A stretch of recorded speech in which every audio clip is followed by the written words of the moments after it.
And now, it is with great pride that we present the story of NASA's Apollo program, the greatest adventure mankind has ever undertaken.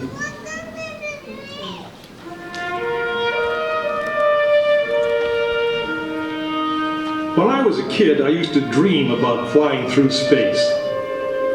Every week on TV, I'd watch my heroes as they jumped into their rocket ships and took to the stars. And I wanted to be like them. They had courage, imagination, and no problem ever stood in their way for long. You know, in the end, when we actually did send men into space, it turned out that those were exactly the qualities it took. I'm John Hudson. This is Pad 39 of the Kennedy Space Center. I was a launch controller here when from this very spot, man took off to fly to the moon. It was a journey that began 12 years before that rocket ever left the ground. And it started on the other side of the world. Back then, we were one of two superpowers that always seemed to be on the edge of a terrible war. In 1957, the Soviet Union launched the first ever man-made satellite into Earth orbit. They called it Sputnik, which means traveling companion. And in a world where peace hung in a delicate balance, it seemed to create a dangerous advantage. Every ham radio operator in America could hear it beeping. People were afraid. Were the Soviets looking down on us? Watching us? If they could make a satellite pass over our cities, could they do the same with a bomb? Our own space program kicked into high gear, and less than 2 months later, we were ready to launch our own satellite.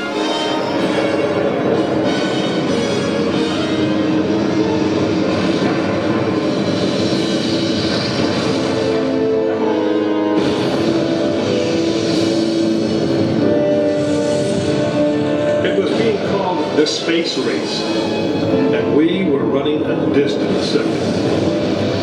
In 1961, we fell even further behind. Soviet cosmonaut Yuri Gagarin became the first man into space, circling the world in just 89 minutes. We had our own astronauts, and they were eager and ready to take the big ride. But our manned space program couldn't seem to get off the ground. We stuck with it, and on May 5th, 1961, things finally started going right.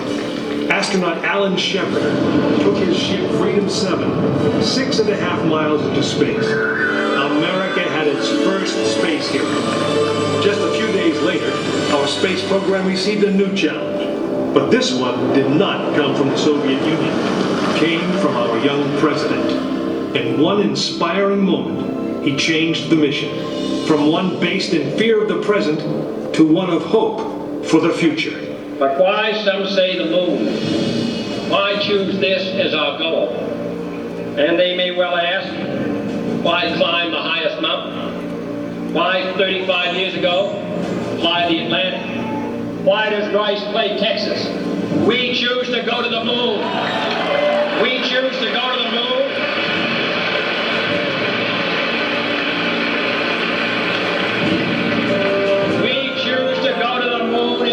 And do the other things, not because they are easy, but because they are hard.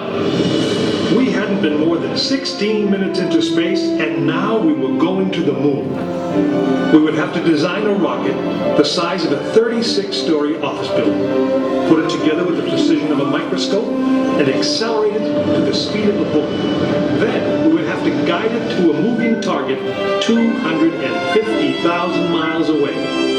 Many people thought it was an impossible dream, but 400,000 of us set about making that dream a reality.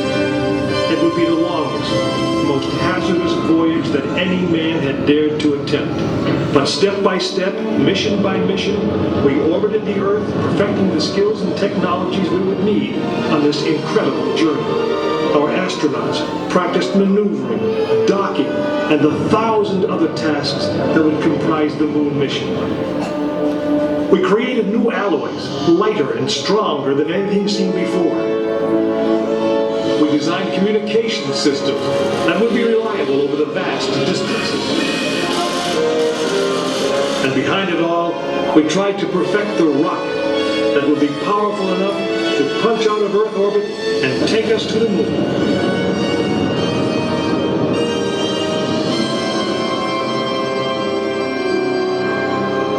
One day, however, the dream of flying to the moon almost slipped away.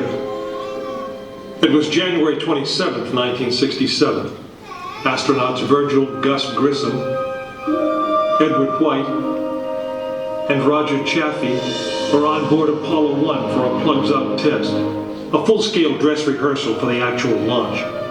Suddenly it happened. There was a fire in the capsule. 3 men, whose lives had been in our hands, were lost. Surely the opening vistas of space promise high costs and hardships, as well as high reward. But this country of the United States was not built by those who waited and rested and wished to look behind them. After Apollo 1, some thought we'd failed and that the moon was out of our reach. But we owed it to those men to learn from their sacrifice and to carry on.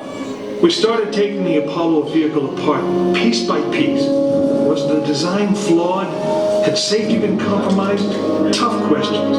And we spent 1.5 years redesigning the spacecraft so that no astronaut's life would ever be at risk because we overlooked something, or because we could have done something better. A moon rocket is 91% high explosive, and it goes into the most unforgiving, hazardous environment there is. We could never make it risk-free, and the men who flew them knew that. We didn't send men into space again until Apollo 7 orbited the Earth testing some of the new designs. When everything worked perfectly, the decision was made. The next mission would travel to the moon. It was mankind's destiny to leave the shores of our planet behind and strike out across the vast ocean of space. In the great span of our history, now was the time that we could. Now was the time that we would. We stood on the eve of the longest, most dangerous journey that any man had ever undertaken. And it would be taken by Frank Borman, James Lovell, and William Anders, the crew of Apollo 8. Through those doors, you'll find the firing room, launch control, just as it was on December 21st, 1968. Please gather all of your belongings, take small children by the hand, and proceed through the open doors to firing room number 1. Except the sky.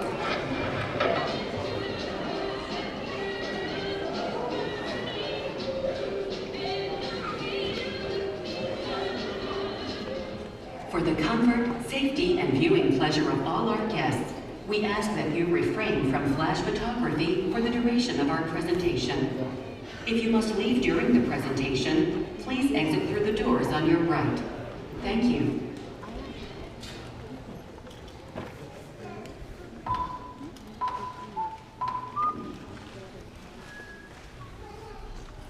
This is the firing room, launch control for the Apollo missions. This is not a mock-up. These are the very consoles we sat at when men first took off to fly to the moon. The tragedy of Apollo 1 had put us 1.5 years behind. We were making up for it in one big leap, and we were doing it with a rocket that no man had ever flown before.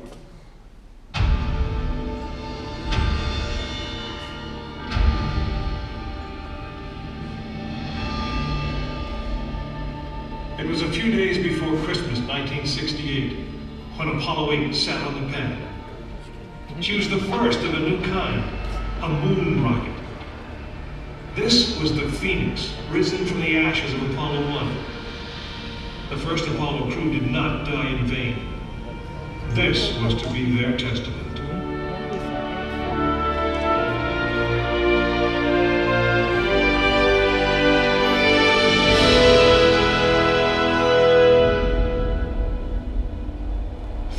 Stories high, she had been fully fueled throughout the night.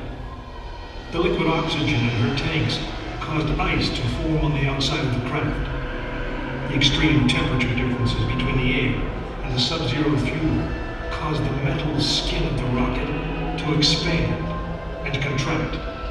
Everyone who was on the pad agreed. It was as though the rocket was alive, breathing, straining at the leash. Earlier in the morning, astronauts Frank Borman, Jim Lovell, and Bill Anders had made their final preparations before taking that long ride out to the waiting spacecraft.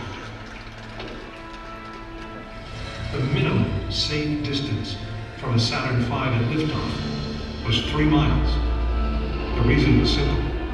When fully fueled, the rocket contained the explosive power of an atomic bomb. As the clock counted down, the astronauts and all of us in launch control went through the pre-flight checks, our hands on the controls of the most powerful, most complex machine ever built. It had over 2 million separate systems, and to bring these men back alive, everything had to work perfectly. Each individual system had been tested, but what we didn't know was how they would perform when all 2 million began to work together. That moment would come when the countdown clock reached 0.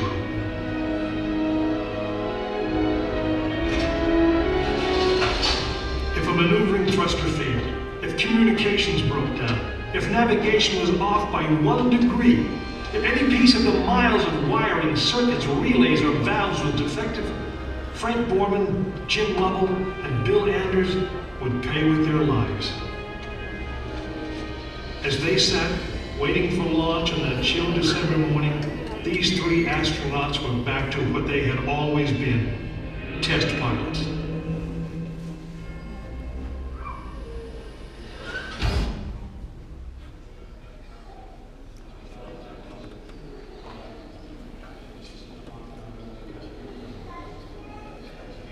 You are now in the final minutes before the launch of Apollo 8, right here where it actually happened.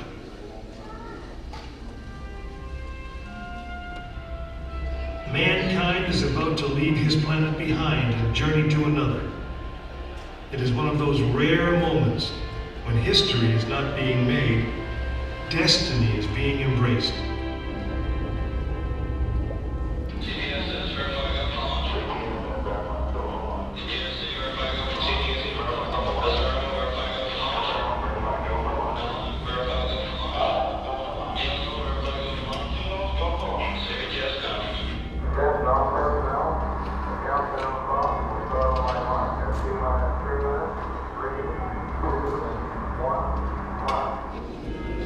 This is launch control, T-minus 3 minutes and counting. We've completed our communications checks with the Apollo 8 astronauts in the cabin, and the communications are go.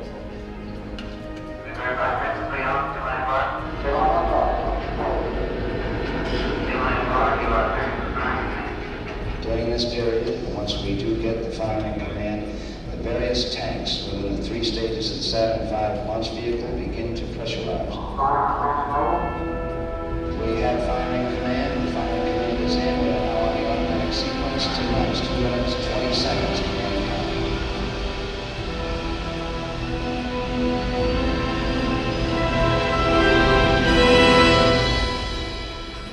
Our status board indicates that all aspects are ready. Instrument unit is ready. Spacecraft ready. Final check of the emergency detection system. That ready light also on. First stage preparations are completed. All systems are very okay. Okay, I'm going. We're on. Ready to go to cockpit. Stand by water. Okay, you're on. All systems go. 1 minute 45 seconds and counting. The first stage of the oxygen tank has been pressurized, and the pressure is still building up. Coming up in 90 seconds, mark T-minus 90 seconds and counting. The Apollo 8 crew standing by, spacecraft commander Frank Borman, Jim Lovell, Bill Anders. We now report that the liquid hydrogen tank on the 3rd stage is pressurized. 1 minute 15 seconds.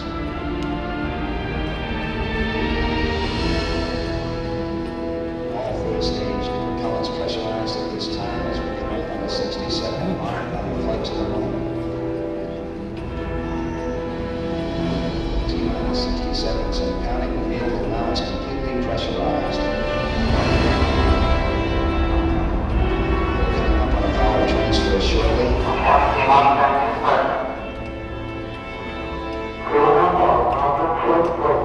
We have the power transfer. We're now on the flight batteries within the launch vehicle.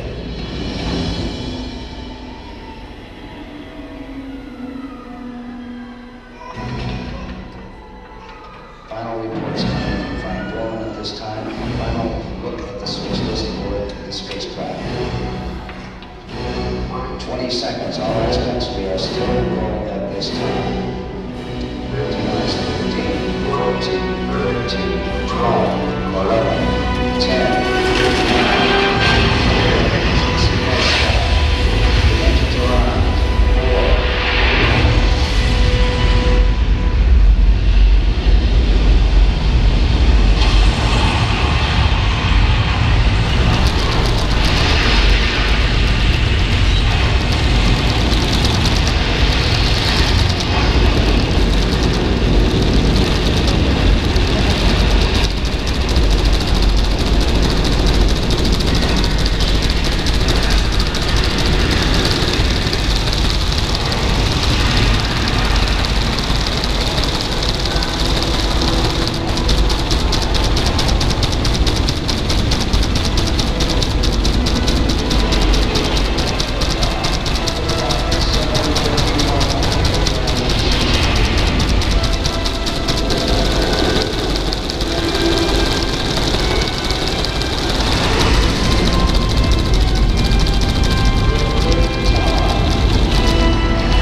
Apollo 8 successfully orbited the moon, and the astronauts returned safely to the Earth.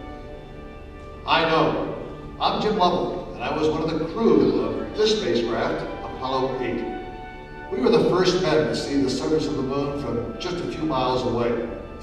But it was the hundreds of thousands of men and women who worked in that team, and the millions of people who supported the mission that really made it possible.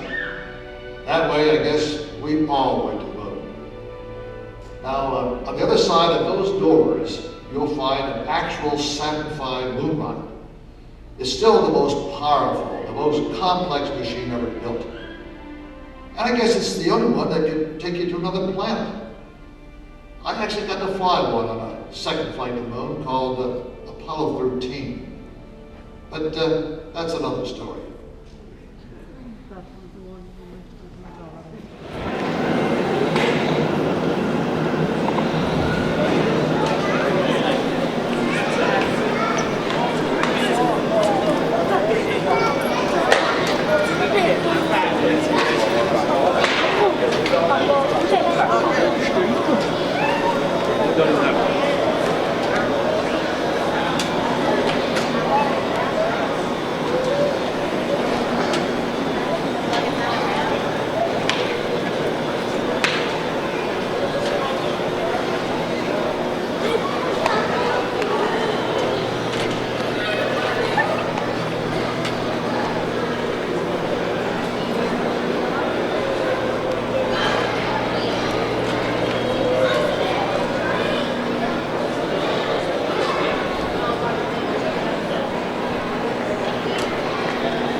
Получается, сколько? Получается, сколько?